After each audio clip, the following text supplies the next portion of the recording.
दोस्तों, अगर आपने रामायण या महाभारत देखा है तो आपने गौर किया होगा कि उसमें साधु या भगवान जिसको भी श्राप देते थे वह श्राप उन्हें जरूर लगता था और उन्हें इसका फल जरूर भोगना पड़ता था। तो अगर द्वापर युग, त्रेता युग और सतयुग में श्राप लगता था तो कलयुग में किसी को श्राप देने पर क्यों नहीं लगता, चलिए जानते हैं। दोस्तों, कलयुग का मतलब काला युग होता है। यह ऐसा युग है जहां किसी के मन में संतोष नहीं है। इस युग में मनुष्य के अंदर सबसे ज्यादा शारीरिक और मानसिक विचार होते हैं और श्राप देने के लिए सबसे जरूरी शक्ति होती है स्पिरिचुअल एनर्जी, यानी आध्यात्मिक ऊर्जा। इस एनर्जी को पाने के लिए अध्यात्म के मार्ग को सिर्फ फॉलो ही नहीं करना पड़ता बल्कि इसे जीना भी पड़ता है और अध्यात्म को जीवन का एक जरूरी हिस्सा बनाना पड़ता है। किसी संकल्प को या अध्यात्म को इसी तरह से जीने से वह ऊर्जा मनुष्य में इकट्ठी हो जाती है, जिस ऊर्जा का इस्तेमाल करके वह मनुष्य अपने मुख से निकले हर शब्द को सच कर सके।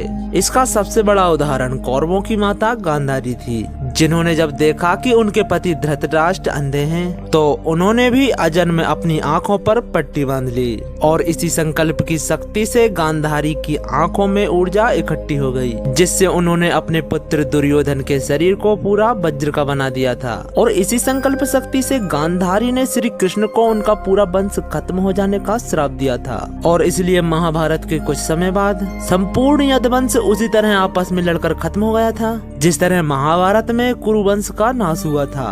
अब बात करते हैं आध्यात्मिक ऊर्जा की, जो आती है भगवान की तपस्या से, जैसे ऋषि मुनि अन्य युगों में करते थे। यहाँ तक कि राक्षस भी तपस्या करके इस ऊर्जा की प्राप्ति करके विनाश फैलाते थे। श्राप देने की प्रोसेस में जो ऊर्जा खत्म होती है उसका सोर्स है कठोर तपस्या, जिसे सालों साल तक करना पड़ता है।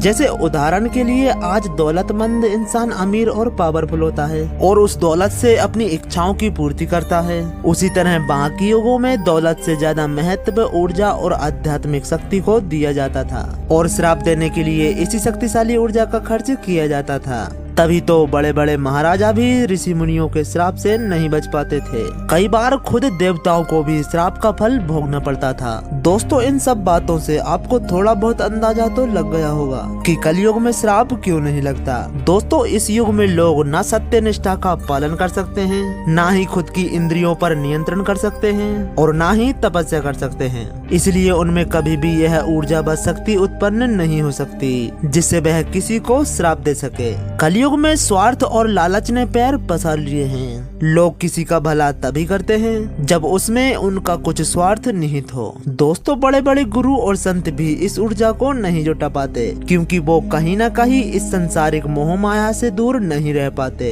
इसलिए कलयुग में इस शक्ति का अस्तित्व भी समाप्त हो गया। लेकिन हाँ, कलयुग में कोई सत्य निष्ठा और तपस्या का पालन करे तो मनुष्य आज भी इस ऊर्जा को उत्पन्न कर सकता है, लेकिन साथ ही उसे कठोर शैली अपनाकर अध्यात्म के लिए हर नियम का पालन करना होगा। लेकिन शायद कलयुग में किसी का भी अपनी इंद्रियों पर इतना नियंत्रण नहीं होगा। तो दोस्तों, उम्मीद है कि आप समझ गए होंगे कि आखिर कलयुग में किसी को किसी का श्राप क्यों नहीं लगता। दोस्तों, वीडियो अच्छी लगी हो तो वीडियो को लाइक करके चैनल को सब्सक्राइब जरूर कर लें। मिलते हैं किसी ऐसी ही रहस्यमयी वीडियो के साथ।